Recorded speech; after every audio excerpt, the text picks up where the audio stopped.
আজকের আলোচনার টপিক হচ্ছে let's nourish our hearts with the remembrance of Allah সুবহানাহু ওয়া তাআলা। অর্থাৎ আল্লাহ সুবহানাহু ওয়া তাআলার স্মরণ বা জিকিরের মধ্য দিয়ে আমাদের হৃদয়কে উজ্জীবিত করা, প্রাণবন্ত করা, আমাদের হৃদয়টাকে পলিশ করা। কিভাবে আমরা এটা করতে পারি, এই টপিকের উপর কিছু আলোকপাত আমরা করবো ইনশাআল্লাহ বিইজনিল্লাহ। সম্মানিত সুধী, আল্লাহ তাআলার সন্তুষ্টিমূলক যে কোনো বিষয় এটা মনে মনে চিন্তা করা কিংবা মুখ দিয়ে বলা কিংবা কাজে বাস্তবায়ন করা, এটাই বেসিকলি যিকরুল্লাহ বা আল্লাহর স্মরণ। আই রিপিট, আমি আবারও বলছি, আল্লাহ তাআলার সন্তুষ্টিমূলক যে কোনো কিছু মনে মনে চিন্তা করা কিংবা মুখে প্রকাশ করা অথবা কাজে বাস্তবায়ন করা, এটাই হচ্ছে যিকরুল্লাহ বা আল্লাহর স্মরণ, রিমেম্ব্রেন্স অফ আল্লাহ। বিশেষ করে আল্লাহ তাআলার পবিত্র নামগুলো স্মরণ করা। আমরা জানি যে আমাদের দেহকে সতেজ রাখার জন্য, প্রাণবন্ত রাখার জন্য খাবারের প্রয়োজন হয়। ঠিক তেমনি ভাবে আমাদের আত্মা বা আমাদের হৃদয়কে সতেজ রাখার জন্য খাবারের প্রয়োজন হয়, আর সেই খাবারটা হচ্ছে যিকরুল্লাহ, আল্লাহর স্মরণ, রিমেম্ব্রেন্স অফ আল্লাহ সুবহানাহু ওয়া তাআলা। এবং রাসূল সাল্লাল্লাহু আলাইহি ওয়াসাল্লাম বলেছেন যে আমাদের দেহের সবচাইতে দামি অঙ্গ হচ্ছে আমাদের এই কলব বা আমাদের হৃদয়। বিষ্ণু সাল্লাল্লাহু আলাইহি ওয়াসাল্লাম বলেন, ইন্না ফিল জাসাদি মুদগাহ ইযা সলুহাত সলুহাল জাসাদু কুল্লু ওয়া ইযা ফাসাদাত ফাসাদাল জাসাদু কুল্লু আলা ওয়া হিয়াল কলব। নিশ্চয়ই তোমাদের দেহে একটি গোশতের টুকরো আছে, এই গোশতের টুকরোটা যদি ভালো হয় পুরো দেহটা ভালো হয়, আর এটা যদি নষ্ট হয়ে যায় পুরো দেহটা নষ্ট হয়ে যায়, আর সেটা হচ্ছে কলব বা অন্তর বা হৃদয়। তো আমাদের হৃদয়ের প্রশান্তির জন্য, আমাদের হৃদয়টাকে পরিচ্ছন্ন রাখবার জন্য, আমাদের আত্মা বা কল্পকে সজীব তরতাজা প্রাণবন্ত রাখার জন্য আল্লাহ তাআলা সবসময় আমাদেরকে তার পবিত্র নামগুলোকে স্মরণ করতে বলেছেন, তার জিকির করতে বলেছেন। এবং আল্লাহ সুবহানাহু ওয়া তাআলার এই বরকতময় নামের যে লজ্জাত, যে স্বাদ, এটার আনন্দ তুলনাহীন, পৃথিবীর কোনো কিছুর সাথে তুলনা হয় না। এবং যারা আল্লাহর নাম জপে, আল্লাহকে ডেকে এর তৃপ্তি পেয়েছেন, কেবলমাত্র তারাই এটা উপলব্ধি করতে পারে, তারাই এটা ভেতর থেকে, অন্তর থেকে রিয়েলাইজ করতে পারে। এবং আল্লাহ তাআলার নৈকট্য হাসিলের অন্যতম একটি মাধ্যম হচ্ছে এই যিকরুল্লাহ বা আল্লাহ তাআলার স্মরণ। এবং বেশি বেশি আল্লাহ তাআলাকে স্মরণ করার মধ্য দিয়ে আল্লাহ তাআলার সাথে আমাদের একটা গভীর অ্যাটাচমেন্ট তৈরি হয়, একটা সুসম্পর্ক তৈরি হয়। এজন্য আপনারা দেখবেন কোরআনের পরতে পরতে বিভিন্ন জায়গায় আল্লাহ সুবহানাহু ওয়া তাআলা তার জিকিরের কথা বলেছেন, তাকে স্মরণ করতে বলেছেন। যে আয়াতটি দিয়ে আমি শুরু করেছি, সূরা আহজাবের 41 এবং 42 নম্বর আয়াত, আল্লাহ তাআলা ইরশাদ করেছেন, ইয়া আইয়ুহাল্লাযীনা আমানু যকুরুল্লাহা যিকরান কাসীরা ওয়া সাব্বিহুহু বুকরাতান ওয়া আসীলা। অর্থাৎ ওহে বিশ্বাসীরা, তোমরা বেশি বেশি আল্লাহর জিকির করো বা আল্লাহ তাআলাকে স্মরণ করো, আর সকাল সন্ধ্যা তার পবিত্রতা বা তার মহিমা ঘোষণা করো। বিভিন্ন আয়াতে একই কথা আল্লাহ তাআলা রিপিট করেছেন যে আমাকে বেশি বেশি স্মরণ করো, বেশি বেশি আমার জিকির করো, এবং সকাল সন্ধ্যা আমার পবিত্রতা এবং মহিমা তোমরা ঘোষণা করো। এবং বিষ্ণু ঈসা ইসলামও বিভিন্ন হাদিসে তিনি বলেছেন যে আলাইকুম বিযিকরিল্লাহ, তোমাদের উচিত বেশি বেশি আল্লাহ তাআলাকে স্মরণ করা। এক লোক রাসূল সাল্লাল্লাহু আলাইহি ওয়াসাল্লামকে বলল, ইয়া রাসূলুল্লাহ, ইন্না শারা'i আল ইসলামি কদ কাসুরাত আলাইয়া, ইসলামের বিধান তো অনেক, তো এত বিধানের মধ্যে থেকে আমি কোনটা পালন করব? ফাআখবিরনি বিশাইইন আতাশাব্বাসু বিহি, আপনি একটা আমাকে বলে দেন যেটা আমি আঁকড়ে ধরে থাকি, সবসময় করবো এটা, এরকম একটা বলেন। তখন রাসূল সাল্লাল্লাহু আলাইহি ওয়াসাল্লাম বললেন যে লা ইয়াযহালু লিসানুকা রাফাবান মিন যিকরিল্লাহ, তুমি যদি একটা সাজেশন চাও তাহলে আমি বলবো যে তোমার জিহ্বাটা যেন সবসময় আল্লাহর জিকিরে সিক্ত থাকে। সবসময় তোমার জিহ্বাকে, তোমার লিসানকে, তোমার জবানকে আল্লাহর জিকির দিয়ে তুমি সিক্ত রাখো। Always keep you tongue moist with the remembrance of Allah সুবহানাহু ওয়া তাআলা, আল্লাহর জিকিরে, আল্লাহর স্মরণে তোমার জিহ্বাটাকে সিক্ত রাখো। তো তার মানে কোরআনের এই আয়াত এবং রাসূল সাল্লাল্লাহু আলাইহি ওয়াসাল্লামের মুখনিসৃত হাদিস থেকে আমরা বুঝতে পারলাম যে আমাদের সবসময় আল্লাহ তাআলাকে খুব বেশি বেশি স্মরণ করা উচিত। এবং এই যে শব্দটা যিকরুল্লাহ বা আল্লাহর স্মরণ, এই জিকির শব্দটা কোরআনে বিভিন্ন অর্থে এসেছে। কখনো কখনো এটা সালাত অর্থে এসেছে, যেমন আল্লাহ তাআলা বলছেন, ইযা নুদিয়া লিস-সালাতি মিন ইয়াউমিল জুমআতি ফাসআউ ইলা যিকরিল্লাহ, জুমার আজান যখন হয় তখন তোমরা আল্লাহর জিকিরের দিকে ধাবিত হও। তো এখানে জিকির দ্বারা উদ্দেশ্য হচ্ছে জুমার সালাতের দিকে ধাবিত হও। আবার কখনো কখনো এই জিকির শব্দটা কোরআন অর্থে এসেছে। আল্লাহ তাআলা বলছেন, ইন্না নাহনু নাযালনা যিকরা ওয়া ইন্না লাহু লাহাফিজুন, নিশ্চয়ই আমি আল্লাহ তাআলা এই জিকিরকে নাজিল করেছি, এই জিকিরকে আমি সংরক্ষণ করব। এই জিকির দ্বারা উদ্দেশ্য হচ্ছে কোরআন, মানে আমি কোরআনকে নাজিল করেছি আর এই কোরআনকে আমি সংরক্ষণ করব। আবার কখনো এই জিকির আল্লাহর আইন বা আল্লাহর বিধান অর্থে কোরআনে এসেছে। আল্লাহ তাআলা বলছেন, ওয়ামান আ'রাদা আন যিকরি ফাইন্না লাহু মাঈশাতান দনকা। যে ব্যক্তি আমি আল্লাহর আইন বা বিধান থেকে মুখ ফিরিয়ে নেয়, তাকে আমি তার জীবনটাকে আমি কঠিন করে দেব, সংকীর্ণ জীবিকা আমি তাকে দান করব। এবং কিয়ামতের দিন ওয়া নাহশুরুহু ইয়াওমাল কিয়ামাতি আ'মা, তাকে অন্ধ করে আমি কিয়ামতের দিন উত্থিত করব।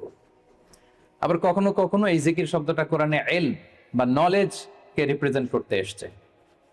যেমন আল্লাহ তাআলা ইরশাদ করছেন, ফাসআলু আহলা যিকরি ইন কুনতুম লা তা'লামুন। তোমরা যদি কিছু না জানো তাহলে আহলে জিকিরকে জিজ্ঞেস করে জেনে নাও। তো এই আহলে জিকির দ্বারা উদ্দেশ্য কি? আহলুল ইলম, মানে যার কোরআন সুন্নাহর জ্ঞান আছে। আবার পাশাপাশি জিকির বলতে আল্লাহর স্মরণও বোঝায়, সিম্পলি আল্লাহ তাআলাকে স্মরণ করা, যেটা আমাদের আজকের টপিক, রিমেম্বারেন্স অফ আল্লাহ সুবহানাহু ওয়া তাআলা। যে আয়াতটা দিয়ে আমরা শুরু করেছিলাম যে ইয়া আইয়ুহাল্লাযীনা আমানু যকুরুল্লাহা যিকরান কাসীরা। ওহে বিশ্বাসীরা, তোমরা আল্লাহ তাআলাকে বেশি বেশি স্মরণ করো। তাহলে সাধারণত স্মরণ করার অর্থ কোরআনে পাওয়া যায়। সম্মানিত সুধী, মূলত আমরা যে ইবাদতগুলো অফার করি, সকল ইবাদতের মূল উদ্দেশ্য হচ্ছে আল্লাহ তাআলার স্মরণ। আপনারা যদি একটু খেয়াল করে দেখেন, আমরা যত ইবাদত করি, যে সমস্ত ইবাদতগুলো ফার্জ করা হয়েছে, আসলে এর মূল উদ্দেশ্য কি? আল্লাহ তাআলাকে স্মরণ করা। আমরা যে সালাত করি, আসলে উদ্দেশ্য কি? আল্লাহর স্মরণ। আল্লাহ এটা বলেছে, ওয়া আকিমিস সালাতা লিযিকরি ইন্নানি আনাল্লাহু লা ইলাহা ইল্লা আনা ফা'বুদনি ওয়া আকিমিস সালাতা লিযিকরি। মুসা আলাইহিস সালামকে আল্লাহ বললেন, আমি হচ্ছি আল্লাহ, আমি ছাড়া কোনো ইলাহ নেই, আর আমার স্মরণে সালাত কায়েম করো। তাহলে সালাতটা আমরা কায়েম করছি কার স্মরণে? বলুন সবাই, কার স্মরণে? আল্লাহর স্মরণে কায়েম করছি। আবার অনুরূপভাবে আমরা যে হজ আদায় করি, এই হজেরও মূল উদ্দেশ্য হচ্ছে আল্লাহ তাআলার স্মরণ। আল্লাহ তাআলা বলছেন, ফাইদা কাদাইতুম মানাসিকাকুম ফাযকুরুল্লাহা কাযিকরিকুম আবাআকুম আও আশাদ্দা যিকরা। তোমাদের হজের কার্যক্রম যখন শেষ হয়ে যায়, তখন আল্লাহ তাআলাকে ওইভাবে স্মরণ করো যেমনি জাহিলি যুগে তোমরা তোমাদের পূর্বপুরুষদের স্মরণ করতে, বা তার চেয়ে বেশি স্মরণ করো। তাহলে সালাতের উদ্দেশ্য আল্লাহকে স্মরণ। আমরা এই আয়াত থেকে পেলাম হজের উদ্দেশ্য আল্লাহকে স্মরণ। সিয়ামের উদ্দেশ্যের দিকে যদি আমরা খেয়াল করি, সিয়ামের প্রাইম অবজেক্টিভ হচ্ছে লাআল্লাকুম তাত্তাকুন, যাতে করে তোমরা আল্লাহ সচেতন হতে পারো। অর্থাৎ এই অনুভূতি নিজের মধ্যে বিল্ড করতে পারো যে আমি যাই করি না কেন, কে দেখে? আল্লাহ সুবহানাহু ওয়া তাআলা দেখে। তার মানে আল্লাহ স্মরণ। তার মানে সালাত আদায় করি, উদ্দেশ্য আল্লাহ স্মরণ। হজ আদায় করি, এটার উদ্দেশ্য আল্লাহ স্মরণ। আমরা যে রমাদানে সিয়াম অফার করছি, এটার উদ্দেশ্য কিন্তু আল্লাহ স্মরণ। তাহলে সকল ইবাদতের মূল উদ্দেশ্য বেসিক্যালি আল্লাহ তাআলাকে স্মরণ করা। সম্মানিত উপস্থিতি, এই পর্যায়ে আমি এই যে আল্লাহকে স্মরণ করতে বারবার বলা হয়েছে কোরআনে, হাদিসে, এই স্মরণ করলে আমাদের লাভটা কি, কি বেনিফিট আছে? দ্য বেনিফিটস অফ যিকরুল্লাহ, আল্লাহ তাআলাকে বেশি বেশি স্মরণ করার কিছু বেনিফিটস আমি শেয়ার করতে চাই। আমি 10টি বেনিফিট শেয়ার করব খুব সংক্ষেপে। বেশি বেশি আল্লাহ তাআলাকে স্মরণ করা বা আল্লাহর জিকির করার যে বেনিফিট গুলো আছে, তার প্রথমটা হচ্ছে এর মধ্য দিয়ে আল্লাহ তাআলার সাথে আমাদের একটা স্পেশাল অ্যাটাচমেন্ট গড়ে ওঠে, একটা সুগভীর সম্পর্ক গড়ে ওঠে। এবং আপনি যে আপনার যে কোনো পরিস্থিতিতে আল্লাহর উপর তাওয়াক্কুল করেন, এটা প্রমাণিত হয়। You put you trust on Allah, you rely upon Allah. আপনার যে কোনো সিচুয়েশন আপনি আল্লাহকে স্মরণ করেন, তার মানে কি আপনার তাওয়াক্কুল বা বিশ্বাস, আস্থার জায়গাটা কার উপরে? আল্লাহর উপরে। এটা প্রমাণিত হয়। এবং এর মধ্য দিয়ে আপনার একটা সাবমিসিভনেস প্রমাণ হয়, যে আপনি সবকিছু আল্লাহ তাআলার উপর সুপর্দ করে দেন।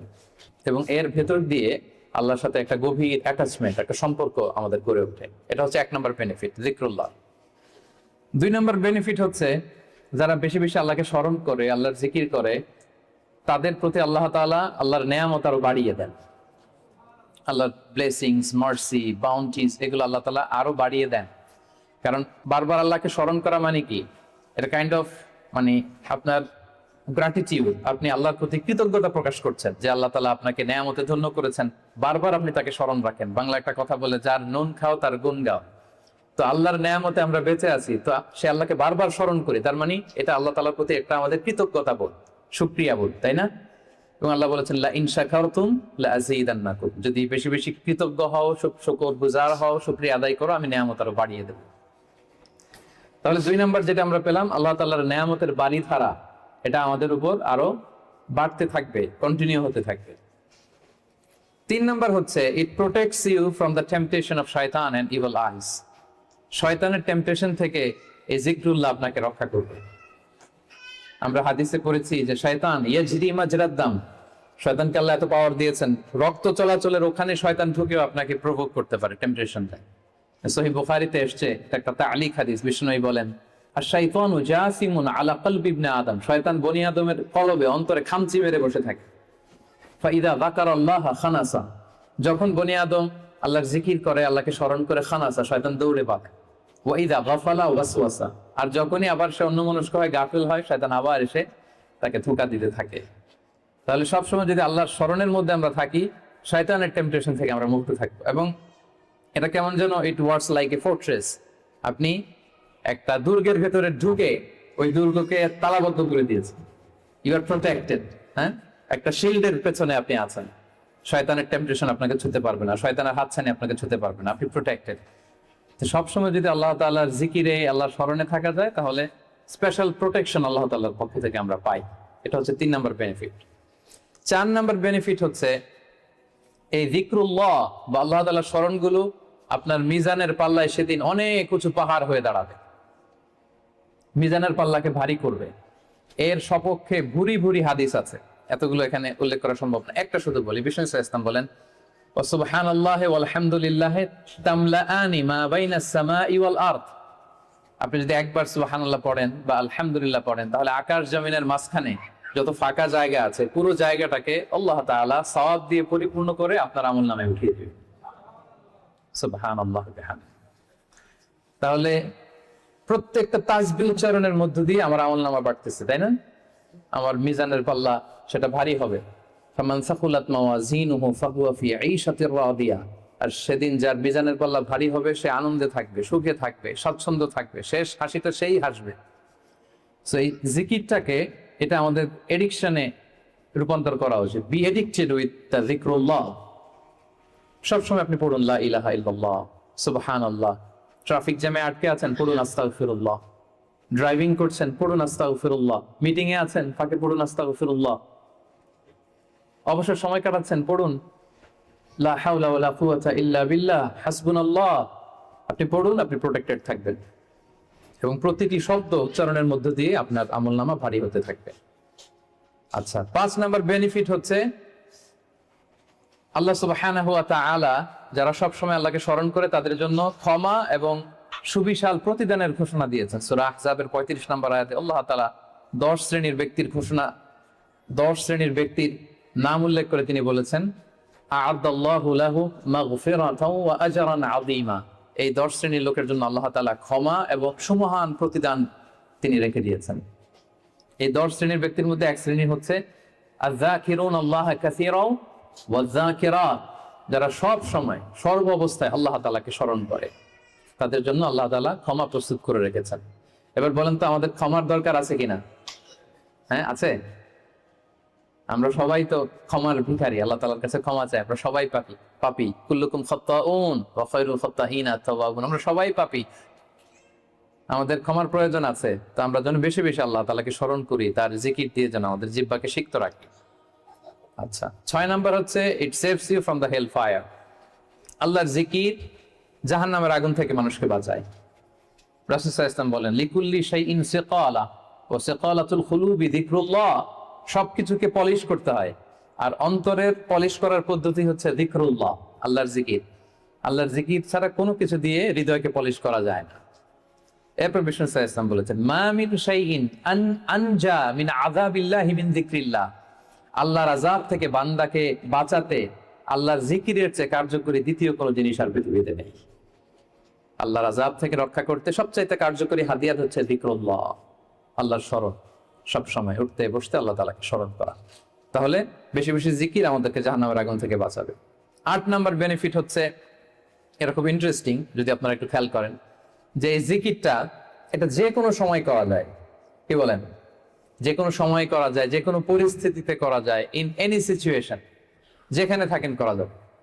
আল্লাহ বলেছেন ফাযকুরুল্লাহা কিয়ামা ওয়া কুউদা ওয়া আলা জুনুবিহিম। দাঁড়িয়ে করা যায় আল্লাহর জিকির, বসে করা যায়, শুয়ে করা যায়, ইভেন আপনি যদি অপবিত্র থাকেন তখনও করা যায়।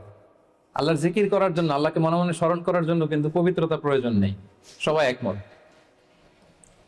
ইভেন আপনি যদি জুনুবি হালাতে থাকেন, মানে আপনার উপর গোসল করা ফরজ, তখনও আপনি আল্লাহর জিকির করতে পারবেন। ইভেন আমাদের বোনদের যখন পিরিয়ড চলে তখনও তারা আল্লাহর জিকির গুলো করতে পারে, তাসবিহ গুলো করতে পারে, তাহলিল গুলো করতে পারে, সুবহানাল্লাহ বিহামদিহি। তাহলে এটা এমন একটা আমল যেটা সব সময় করা যায়, যে কোনো মুহূর্তে করা যায়, যে কোনো সিচুয়েশনে করা যায়।